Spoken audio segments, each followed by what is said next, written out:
Kasing pagluto sa adobo mga kasarap, kahit anong adobohin niyo, pork man o chicken mga kasarap. Kaya naman ay for today's video, sa video pong ito ay lalagyan ko po ng puso ng saging mga kasarap. So ito yung ating version sa pagluto ng ating adobong manok for today mga kasarap. Mga kasarap, at nilagyan natin sa kawali yung ating manok mga kasarap para lumabas yung kanyang mantika.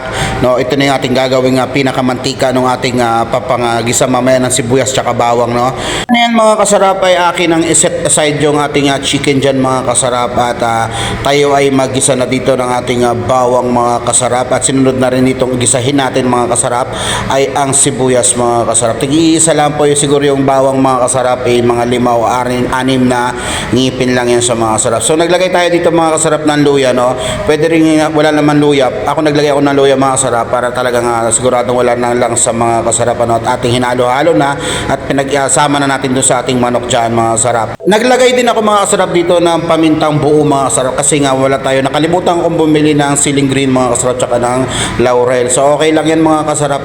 Depende po sa atin yan mga kasarap. Pagluluto ng adobo, nilagyan ng oyster sauce at tsaka ng tawag dito ng asukal. No, so ako mga kasarap ay hindi na po. No, at ayan na po ay okay na po yung ating niluluto na yan mga kasarap. At yan na, naglagay na tayo dyan mga kasarap ng soy sauce para naman kumulay na doon sa ating laman na niluluto dyan mga kasarap. Pwede rin ito mga kasarap, lagyan mo ng patatas mga kasarap, lagyan mo ng itlog, ganyan ang mga pagluto sa mga adobo.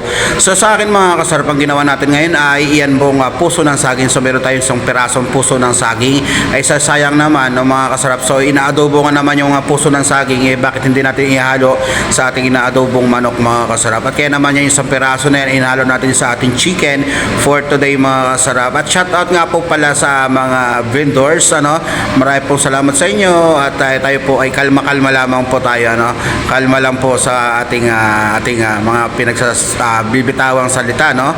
Tayo ay maging mahinahon lamang po at sumunod tayo sa ating batas.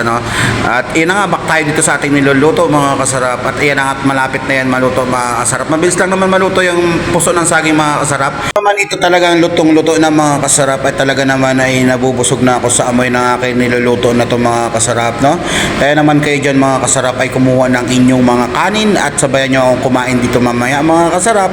At ito po ay luto na po mga kasarap. Ito syempre yung ating pang main event na nilalagay sa ating mga niluluto pag adobo ay ang suka mga kasarap. So lalagay tayo ng suka dyan mga kasarap, din naman marami, siguro mga 1 kutsara lang inilagay natin doon mga kasarap.